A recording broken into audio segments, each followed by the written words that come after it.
Hello, thank you so much for joining us today. My name is Sara Gardner. I'm the Executive Director of the Fund for Public Health in New York City.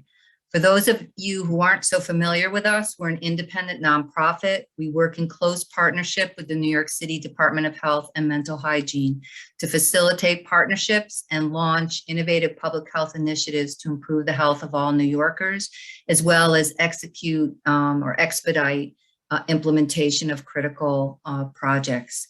I'm so happy to have joining us today Dr. Michelle Morse, the New York City Health Department's Chief Medical Officer and Deputy Commissioner for the Center for Health Equity and Community Wellness.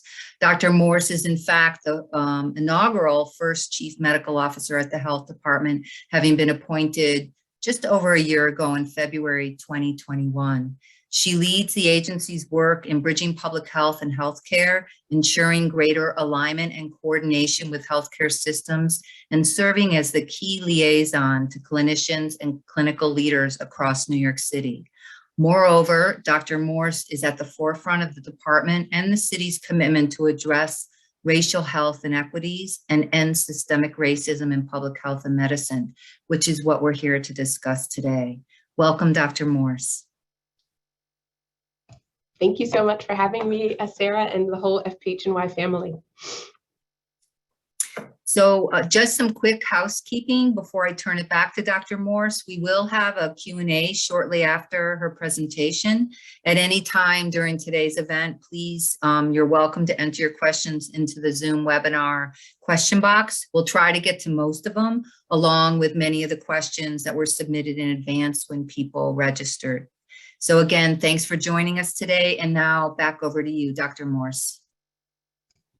Thanks so much again, Sarah. Thanks for having me. I've been looking forward to this conversation. It's just such a great opportunity to talk a little bit more about our work in the New York City Health Department, what anti-racism in public health and medicine means to us, and how we can continue to build on the momentum of the groundbreaking and historic resolution declaring racism a public health crisis that was passed by the New York City Board of Health last October. So with that, I do have some slides. I tend to speak quickly, so please forgive me in advance. But I'm looking forward to just sharing a few of these reflections that the slides kind of describe, and then really being in dialogue and in conversation with all of you. So with that, if someone's able to bring up the slides, I'm happy to go ahead and jump on in. And, you know, again, I really think this is a moment in the COVID pandemic, a phase of the COVID pandemic where it's more important than ever for us to be speaking about what it means to develop and ensure a just future for medicine and public health.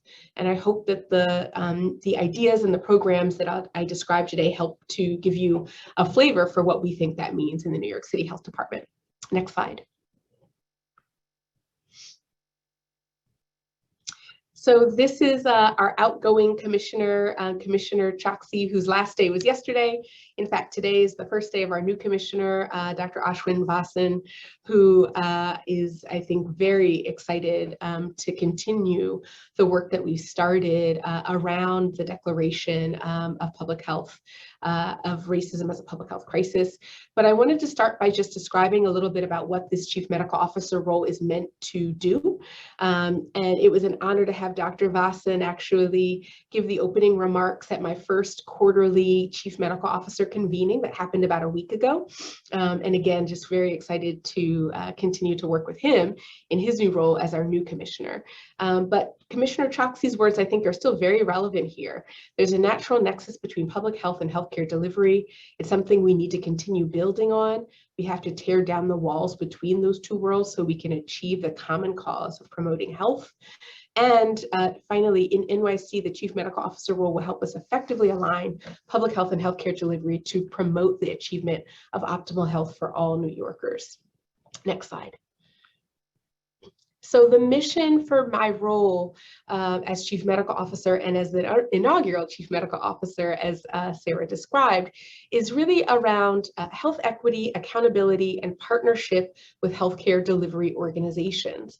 A big part of what I hope to do in this role, and what we've already started to do, is bringing more visibility to the biggest health equity challenges and moving resources to the places, spaces, and programs that address those challenges in a way that is place-based and as well as citywide. And so I think that that's, it's a tall order for sure, but the initiatives I'm going to describe, I think will help you to understand what that means for us.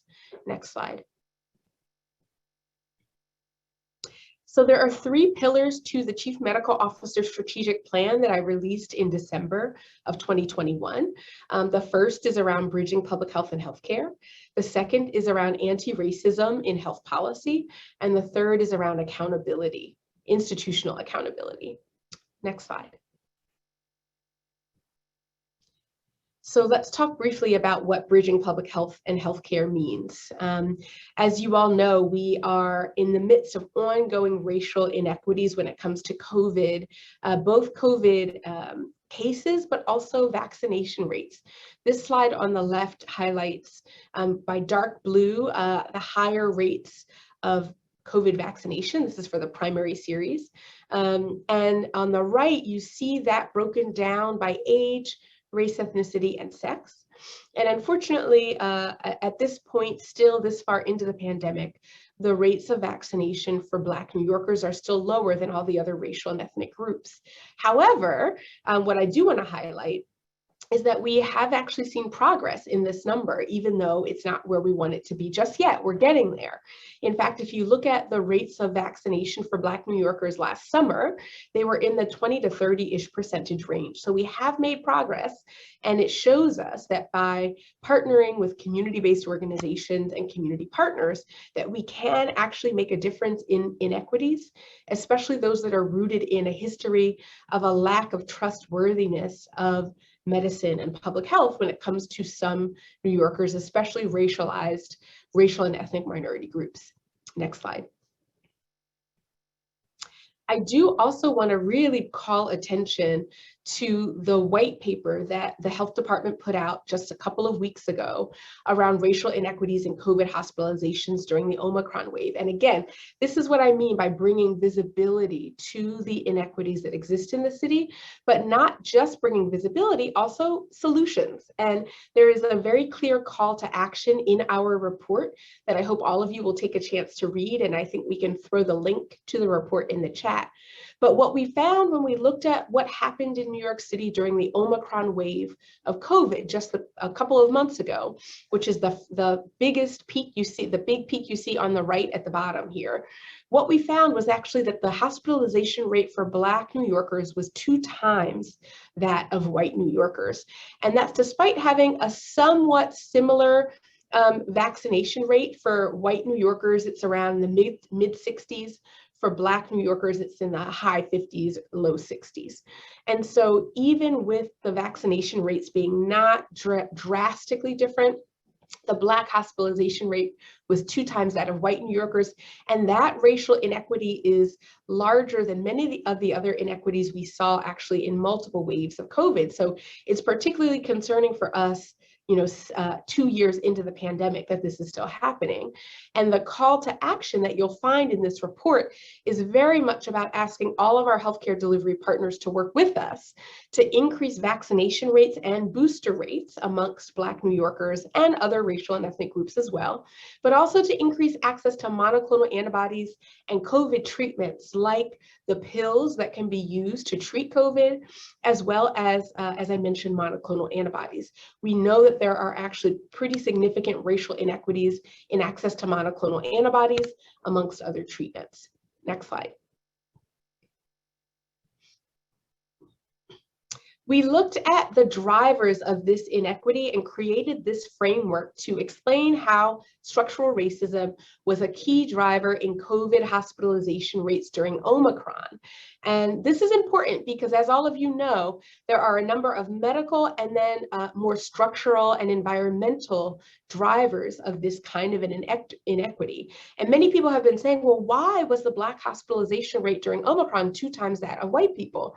And the answer is it's multifactorial. There's no single explanation for this. It's a combination of different causes. Everything from the racial wealth gap to immigration barriers to discrimination, housing, multi-generational housing, essential worker status. These are all kinds of factors that we know have contributed to the high rate of Black hospitalization. But at the top, you'll see that there were a number of medical and public health factors that lead to increased rates of COVID infection, increased rates of progression of the disease, and then therefore increased rates of hospitalization and morbidity and mortality. Next slide.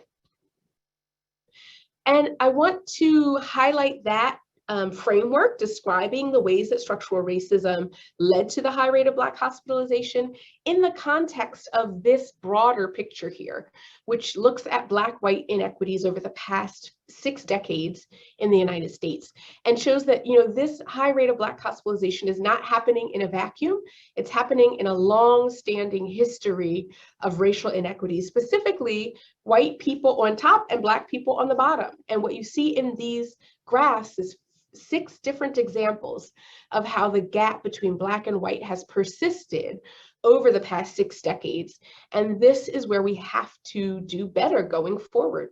We can't stand to see another 6 decades of this kind of inequity in household income, life expectancy, incarceration rates, college graduation rates, unemployment rates, homeownership rates.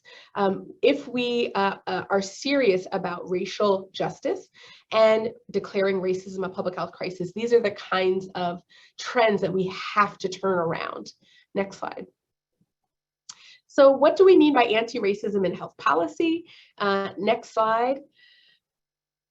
The Board of Health passed a resolution declaring racism a public health crisis last October. And many of you hopefully have already heard about this resolution. The reason that it's particularly important is because it is a policy. It's a resolution passed by the Board of Health that officially holds the health department accountable for doing a series of racial justice actions that are all related to health outcomes as well as social determinants of health. Next slide. And I want to read just a little bit of the language. The resolution's only 3 pages long. I hope you'll take a look at it. It describes a number of dynamics and has a series of 8 actions that the Board of Health is requiring the health department to do to address racism as a public health crisis.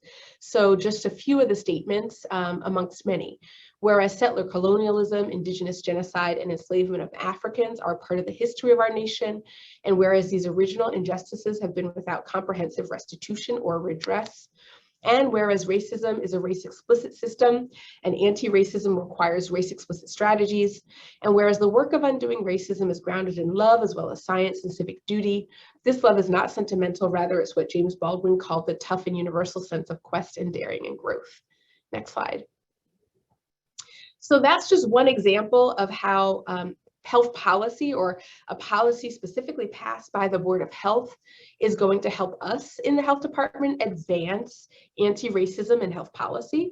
And I want to describe one specific example of an initiative that we're doing as a part of the actions required by the Board of Health resolution that actually advance institutional accountability, which, as I mentioned, is the 3rd pillar in the Chief Medical Officer strategic plan that we put out. Next slide. So the initiative is called the Coalition to End Racism in Clinical Algorithms. And many of you, I'm sure, have seen reports over the past several years about the way that medical and public health leaders, what we often do is we look at data in large databases and we try to understand the trends and patterns in those large data sets. And we look at them by race, and we look at them by many other demographic areas as well. And we use those patterns to try to predict health outcomes for patients. And we also use them to try to create algorithms for diagnosis and treatment of various disorders. Unfortunately, what happens often when we look at those large data sets is that racism, and racism as a public health crisis, and racism, structural racism as a force that shapes who gets sick, when, and how, influences the data and the outcomes that we see in these large databases. And what we have found over time is actually that sometimes those algorithms that we create based on the large databases are racist, and frankly lead to delays in diagnosis and care for people of color, especially Black, Latino, and Asian American Pacific Islander people, who are the most common racial and ethnic groups named in these algorithms. So what we wanted to do in this citywide effort was to say that we need a coalition that involves all the major healthcare institutions across the city to say, in New York City, this practice of race adjustment in clinical algorithms shall not stand. And we are going to make a citywide commitment to change it so that institution by institution, we're not having different practices at different places, but rather we have a citywide agreement that race adjustment in some of the specific clinical algorithms is no longer acceptable. And we're very excited that we launched this coalition last November. It was a part, again, of our actions for the Board of Health resolution declaring racism a public health crisis.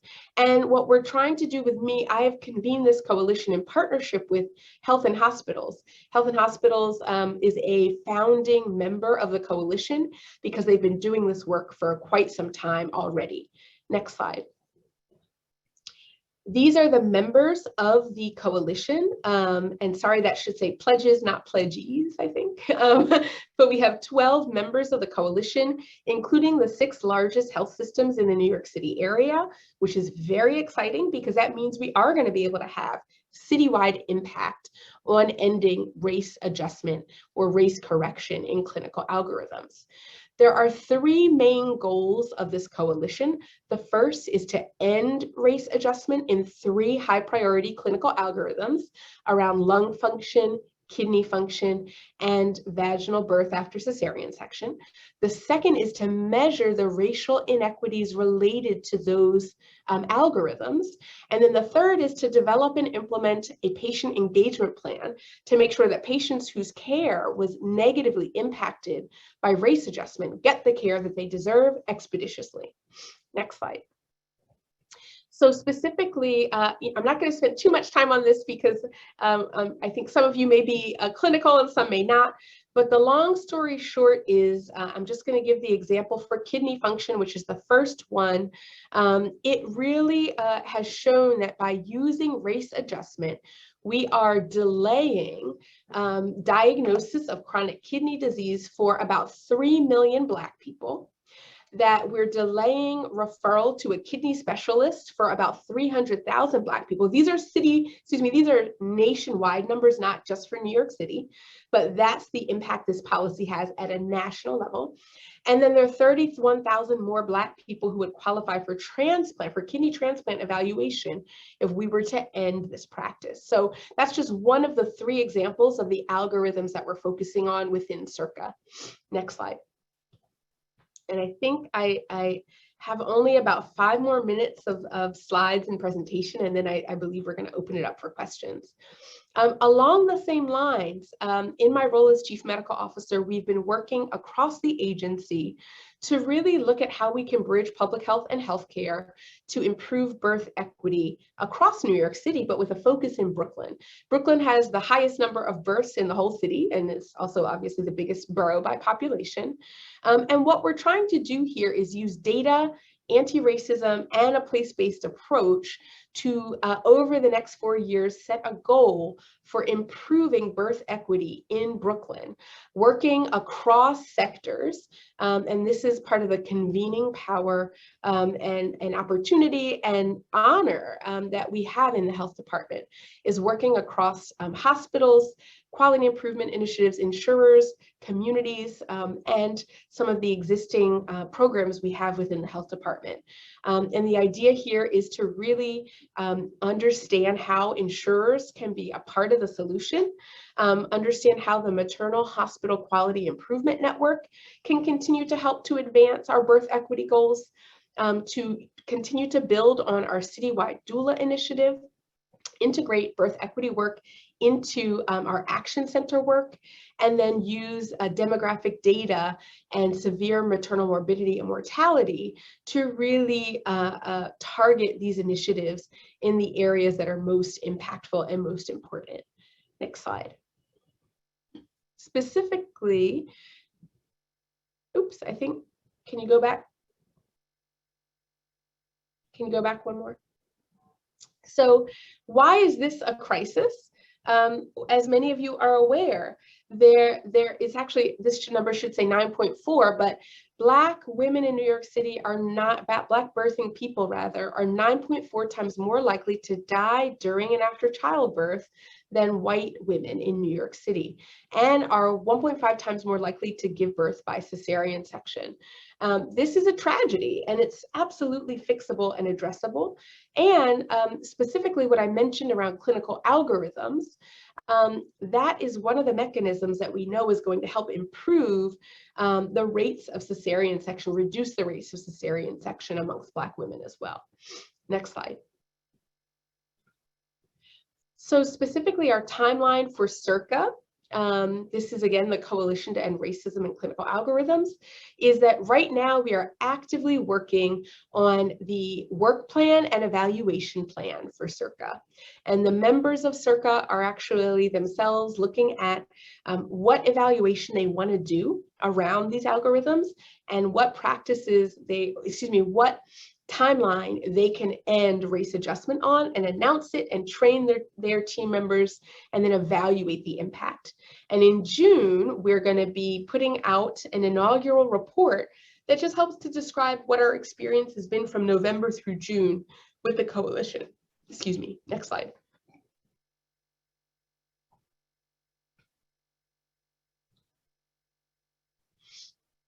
And then from after the June report, we'll be working again, as I mentioned, on the patient engagement plan, the new algorithms without race correction actually getting started, and then continuing to actually implement the patient engagement plan. The goal is to keep this coalition running for about 2 years. Next slide. So with that, hopefully that gives you a little bit of a sense of the importance and what we're trying to do in the New York City Health Department around anti-racism and a more just future for medicine and public health. The 3 pillars of my strategic plan, again, around bridging public health and healthcare, anti-racism in public health, and institutional accountability, hopefully felt a little more tangible based on the programs that I described. And I'm really looking forward to being in conversation with all of you about this work. So thank you again, Sarah, for inviting me.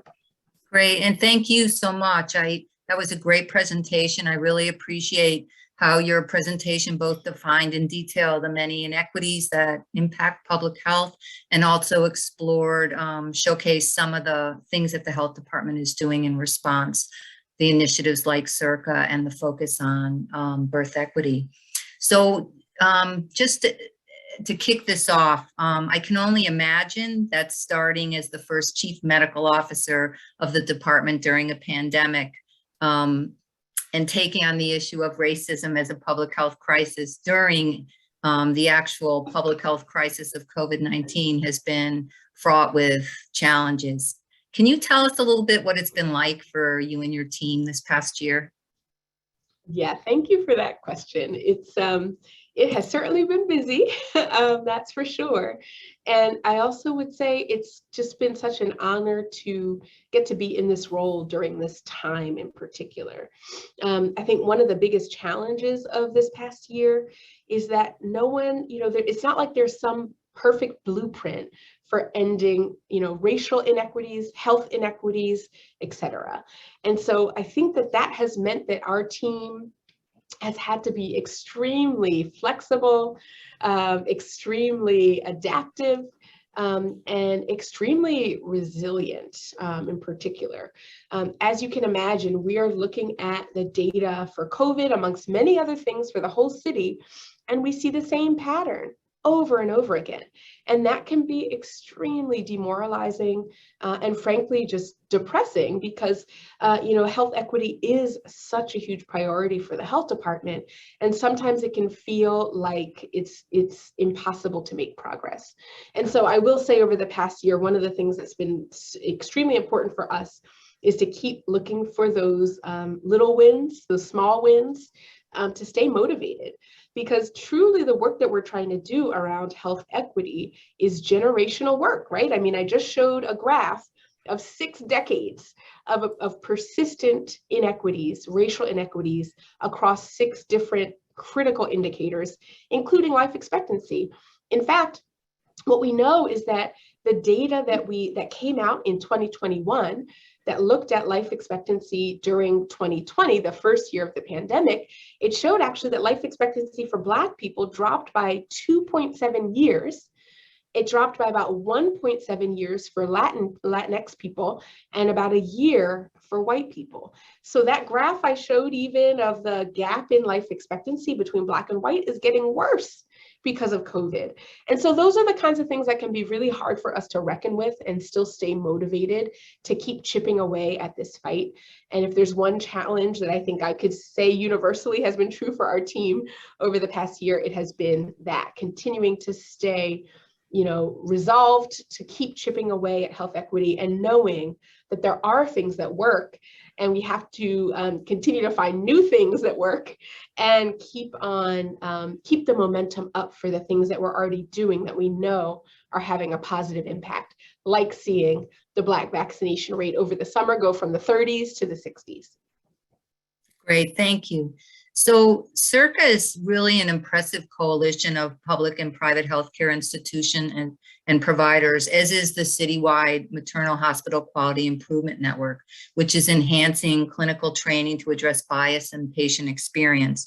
Initiatives that we at the fund have really partnered with you on and involved in through our Mothers and Babies Fund, but also through our partnerships with philanthropic partners with funders such as Merck for Mothers and New York Community Trust. So tell us a little bit about how you went, choosing the geographic and population focus for the work of the coalitions and how you strategically identify the right partners to be at the table to help tackle these really, really tough issues. Yeah, no, thank you for that. And what we tried to do was really, so I had the honor of doing a listening tour as a part of my inaugural Chief Medical Officer role. And the listening tour lasted for about 6 months from last summer through the fall. And I used that listening tour both to get to know some of our healthcare delivery partners across the city, have some FaceTime with them, really come to their turf to see their hospitals, their clinics, their day-to-day work, and really listen. It's a listening tour, right? So really listen to their priorities and their experiences working with the health department. And I previewed for many of them during those listening tour, visits, that we were going to be launching this coalition and wanted to feel out, is that something that, you'd be interested in? Is that something that meets your priorities? And resoundingly on every single place that I stopped on the listening tour, the different healthcare institutions said, it's so funny you mentioned that. Our medical students are trying to, help us do this, or our residents, our faculty are very interested in this issue. And we would love to be able to do this in a coalition so that we can all learn from each other. And so I think that preview conversation of like, this is something we're thinking about, would it be useful? And getting input on that was tremendously helpful. And then we also put out a very wide call. In fact, we have one of the 12 members of the coalition is a private practice, actually, that has a couple of different sites. So we've got a wide range of members of the coalition, from the biggest health systems across the city to, private practices, actually, who are interested in this. And that, I think, because we put out such a broad call call for members of the coalition. All you had to do was agree to those 3 goals of, ending race adjustment, measuring the impact, and then doing patient engagement. And we were so reassured and inspired by the incredible response to the call to join the coalition. And I would also say that, readiness is critical, right? Not every health system or hospital or clinic is really ready to have this conversation about the history of white supremacy in medicine and how that shaped the very way we calculate lung function, kidney function. I mean, that is a hard reality and a hard history to have to face. And not everyone's ready to have that conversation. And so that's, why this is a voluntary coalition, right? This is not, we don't have regulatory authority over hospitals, but we wanted to build a coalition of the willing so that at least as many institutions as possible across New York City were on the same page about ending this practice, measuring the impact on racial inequities, and engaging patients to make sure they get the care that they deserve. That's great. Thank you. We have a couple of great questions coming in live. I'll start with first a congratulations to taking action to address racism in healthcare. And would you share first, is New York City the first to declare racism a public health emergency or crisis? And are there other efforts by other cities that you're aware of? Wonderful question, and thank you for the congratulations. It's of course been a many year journey for this health department in doing this work. And yes, there are actually over 200 local jurisdictions across the nation that have either done a declaration or a resolution around racism as a public health crisis. And that is extremely meaningful. In fact, there was an exponential increase in the number of resolutions or declarations after the murder of George Floyd in May 2020. But what's also important and is maybe less well known, a Black woman, Lillian Payne, who was serving as president of the Wisconsin Public Health Association, was one of the first people to actually put forward this idea of a declaration or a resolution declaring racism a public health crisis. And that was actually back in 2018 in Milwaukee. So this work around declarations or resolutions of racism as a public health crisis has been a growing movement. It's actually international. There's a local government in Spain that made a declaration like this recently as well. And there are lots of different ways that jurisdictions are using the declarations and resolutions. Some of them are more a statement of values. Others actually require budget changes. Others require other specific actions. And so there's a wide range, I would say, in the content of the resolutions and declarations, but most importantly, to see that kind of exponential increase in this movement, particularly after such a horrific murder like the murder of George Floyd, I think, is one of those ways that we can look for some of the little, the short-term wins, right? These are the things that keep us inspired and keep us moving forward to see that kind of action, concerted action across the nation. Great. That's encouraging and inspiring. So another question is, somebody wants to know, why did you select the 3 specific race adjustments, the areas kidney, lung, and vaginal birth after cesarean versus other possible areas? Why did you pick those? That's a phenomenal question. And that person probably knows what we also know, which is that there are literally hundreds of algorithms out there that are being used by providers and clinicians all across the country and all across the world. And so it is a very important point to acknowledge that there are far more algorithms than the 3 that we decided to focus on within Circa. And the reason we chose those 3 is because they have received, I would say, over the past 5 years, the most attention and research documenting the harm of race adjustment in those 3 algorithms compared to some of the other ones. So there's a very active movement around kidney function. In fact, a new equation was published last fall in one of the most well-respected journals in medicine, the New England Journal of Medicine. It published a new equation that's just as accurate and doesn't use race in a way that disadvantages or delays care for Black people, actually. So, and so we wanted to pick algorithms where there was a solution or where there was evidence really showing this is not a good practice. And so that these three algorithms, in our opinion, were the ones that had the strongest and the broadest evidence base for change and momentum nationwide for change to happen as well. So just to follow up a little bit on the selection of those three algorithms, what are the origins of the race corrections? And we know, is it tech and drug companies? We know they're powerful and they seem or often put profits before people. Are they making money from these algorithms? And how will the coalition actually try to work on the companies to make them, to get them to change? Great questions. These are great public health questions, right? Because it's about the system, it's about the policy, it's about the structures. So I really appreciate them. Interestingly, these algorithms come from lots of different places. Many of them are from researchers who work across institutions or look at large national data sets and are looking for the patterns. And because of racism, the patterns do look different sometimes for people of color. But I want to give the example specifically of lung function, because pulmonary function tests, of the three algorithms we chose, this is one of the ones that just has a very direct connection to the history of white supremacy in medicine. So back in the 1840s, there was a physician who created, it's called a spirometer. It's a machine that measures lung function.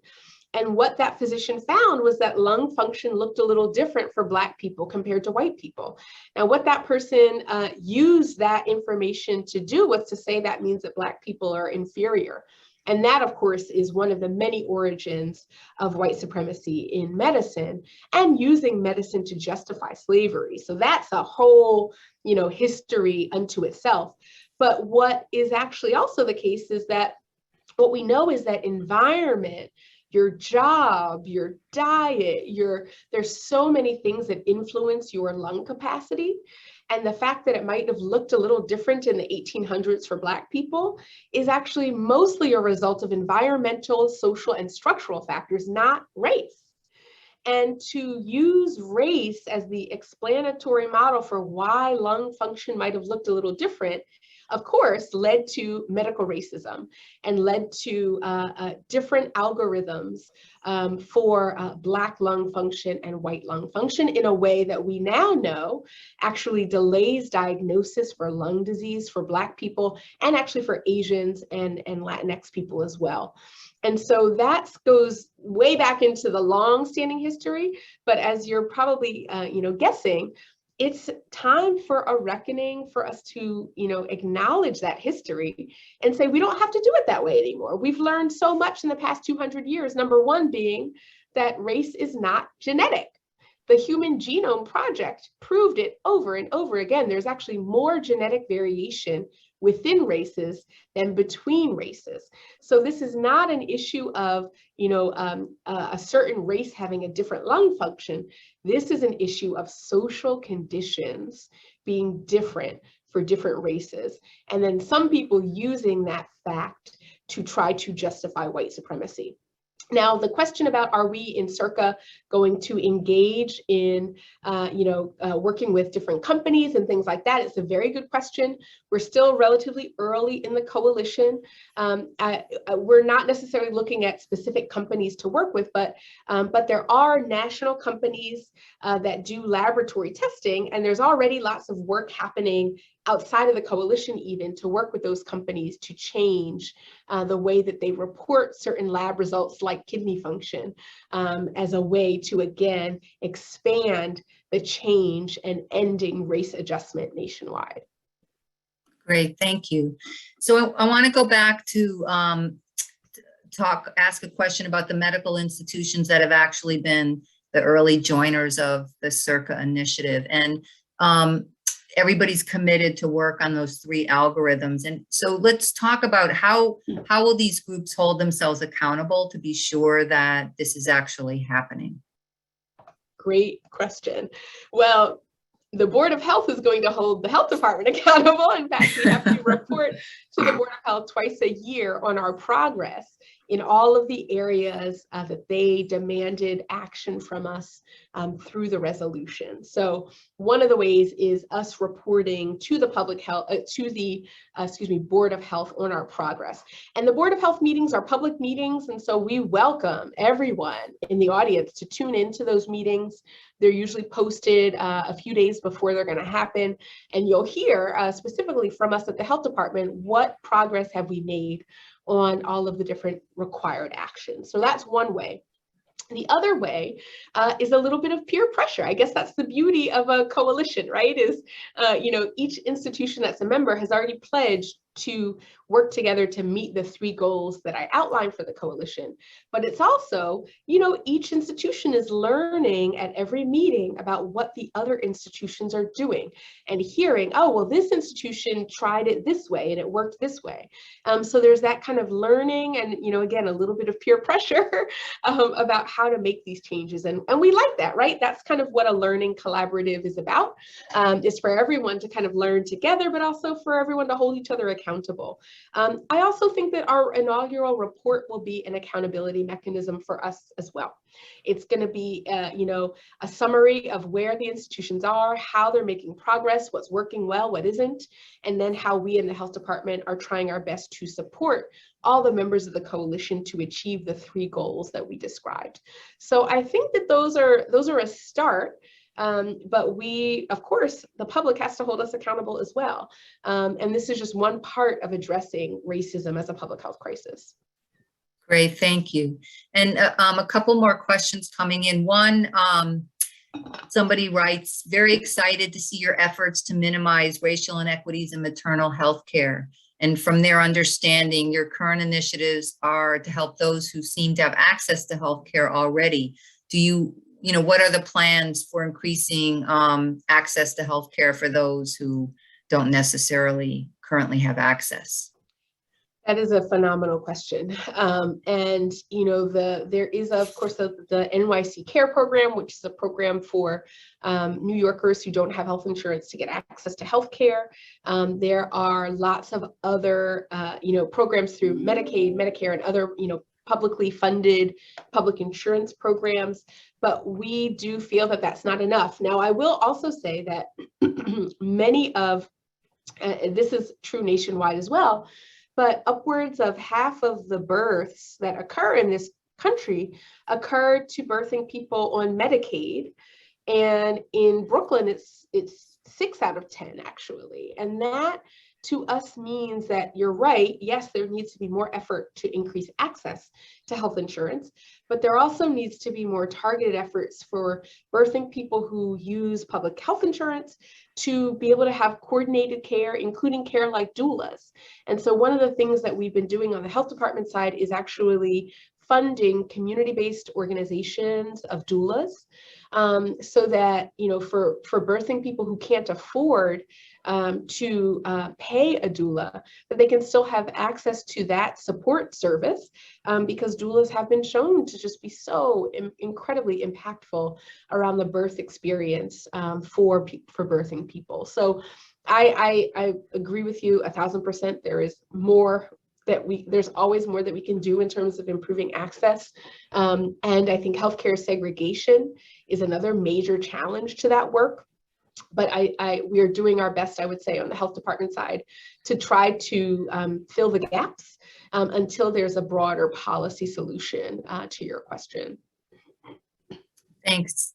I am going to ask, I'm going to take moderator privilege and pick a question that I see in the question line. And it's one that I often wonder myself. This is a very informative presentation. And the question is, what do you want the general public or the lay people or this audience to do with this information? And how do we move this from being a good informative conversation to something that actually has impact? How can, the broader public support these messages? Oh, I love that question. It is something we've been grappling with actually quite a bit, especially for Circa. But one of the things that we've wanted to do actually is we have been wanting to engage with patient-led organizations. There are organizations for patients with kidney disease, for example, organizations that represent patients with lung disease. There are many different types of patient-led coalitions and organizations, and we would love to partner with them to bring more awareness to patients about these issues, actually, and work together to do some patient-facing materials and also get advice from them about what our patient engagement plans should look like. So if you're aware of, patient-led organizations or community-led organizations for patients with specific diseases like chronic kidney disease or chronic lung disease, or patients who've had bad experiences, unfortunately, with their birth experience, we are very interested in partnering with them because it is clearly one of the 3 goals of Circa is patient engagement, and it's probably the most challenging. It can be hard to explain these algorithms in terms that are not too technical, and it's also, I think, very challenging because we don't want patients to necessarily attack or blame their providers. This is a practice actually that has been accepted standard of care practice for decades. And so it's a fine line to walk, and that's why we would love to partner with patient-led organizations on this particular issue. So please reach out if you either are part of one or represent one, because we're looking for that. Well, we have quite a few more questions, and we are getting close to the end of time, but one of them, kind of as a follow-on, a question from this audience about any books or resources. You've been immersed in this work for a while now. Is there anything you can recommend for this audience to read to learn more about white supremacy, racism in medical care? Absolutely. Now, it's as you can imagine, the reading on this topic is pretty heavy and pretty intense, but there's been so much written about it. The 2 books that I'll recommend are Dorothy Roberts' Killing the Black Body. The title alone obviously says a lot, but it's all about birth experiences and essentially the history of white supremacy in healthcare and health policy. And Professor Roberts actually was one of the people who kicked off our first meeting of Circa and gave our kind of opening address in that first meeting. She is an incredible teacher and policymaker, and strongly recommend that book. And then the other book I'll recommend is Medical Apartheid by Harriet Washington, that maybe you've heard of or have read about. Harriet Washington's book, Medical Apartheid, really gives you the several hundred-year trajectory as well of racism in medicine and the impact of it on people of color across the country. So those are 2 intense but phenomenal books that I would recommend on this topic. Great. And another one, we had a follow-up question. If people are interested to learn more, who do they reach out to? Who should they contact? Great question. If they're interested in learning more about Circa, they can email Adriana Joseph, who is the health system specialist on my team, and we can share her email address if you have inquiries. Or we are actually, even though we have the 12 members of the coalition already announced and meeting regularly and moving forward, we are not closed to interest from other institutions who might want to join Circa. So that's definitely still a possibility. And then the other thing is that I do a quarterly newsletter as Chief Medical Officer. In fact, maybe that's something that Sarah, you all might be able to send out in follow-up to this meeting, because we put out our first quarterly newsletter about a week and a half ago, and it has a lot of information about the different initiatives we're working on, as well as contact information for each of the different initiatives. So those would be the best ways, I think, to follow up. And just to follow on that and to echo your point, and people can sign up for our e-newsletter, which is monthly. We often feature initiatives and articles coming out of the health department. So you can follow us. You can also reach out to me directly, and we'd be happy to connect you internally to anybody in the fund if you're interested in some of the work we're doing on behalf of the health department, or to the program people. Thank you. Let's see. Do we have time for one more? Let's see. All right, well, I'm going to back up a little bit and go back to, we know since the first wave of COVID 2 years ago that Black and Latino people were at greater risk because of the multiple inequities that you've talked so much about during this hour.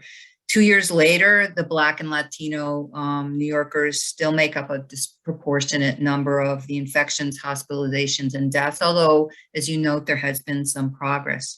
What is changed or changing to give Black and Latino people confidence that their health matters and that we are really committed to addressing the health disparities that have been spotlighted by COVID? And that is the trillion-dollar question in so many ways. And as I was describing earlier, it's so important that we keep finding those little wins, the mini wins, because this work is generational work. But I think, honestly, like one of the things that's changed that I feel particularly encouraged by is what I mentioned around the trends of resolutions and declarations of racism as a public health crisis.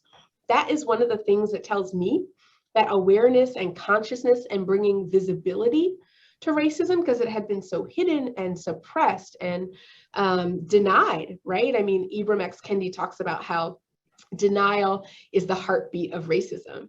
And I think that trend of all of these declarations is one of the many ways that we are seeing progress. Now, it's not an outcome yet, right? It's more of a commitment to an awareness kind of raising thing, but at the same time, it is a positive trend and sign and signal that I think we can't overlook and that we have to acknowledge is really, really meaningful. I think the other thing that I would say is being able to see, increasing access to things like, home tests, masks, those kinds of things, seeing our federal government trying to push those resources out as much as possible. That's just one of many ways to try to address some of the inequities and lack of access to some of those most basic protections, which is very unfair. So I know that that's not the end of racism, right? I mean, neither of those things means we have arrived, but I think they're both strong signals of progress. Great. So unfortunately, I think we've coming close to the end of our time. It's really wonderful that so many people have been able to join us today. And certainly in the coming months, we will be hearing more from Dr. Morse, our new commissioner, and the health department about racism as a public health crisis and work being done to address health inequities. I know these kinds of discussions have and will continue to inform our work here at the fund. And I personally look forward to continuing to work with you, Dr. Morse. Any parting words before we close? Thank you so much, Sarah, for that summary. And just final thoughts, I would just say how thankful I am that FPHNY is raising awareness through forums like these around racism as a public health crisis and how much work we have to do on health equity. And again, I also look forward not only to partnering with FPHNY going forward, but with everyone in the audience. This is certainly an all sector, all hands on deck kind of a problem. And I'm looking forward to continuing to work with all of you. So thanks for the opportunity. Great, thanks. And thanks again to everyone for joining us today. And we're sorry if we couldn't get to your questions. There actually were a lot of live questions. We will be sending everyone who registered a follow-up email with a short survey, as well as a link to a recording of today's discussion. So please feel free to get in touch with us. Visit our website, fphnyc.org. Again, as I said, we're the nonprofit partner of the health department, and we support and help launch new public health initiatives to advance the health and well-being of New Yorkers. Before I close, I just would like to go back to Dr. Morse's initial early point that yesterday was the last day of Dr. Dave Chakshi's service as health commissioner for our city. And I just wanted to acknowledge his service and thank him so very much for everything he's done on behalf of our city.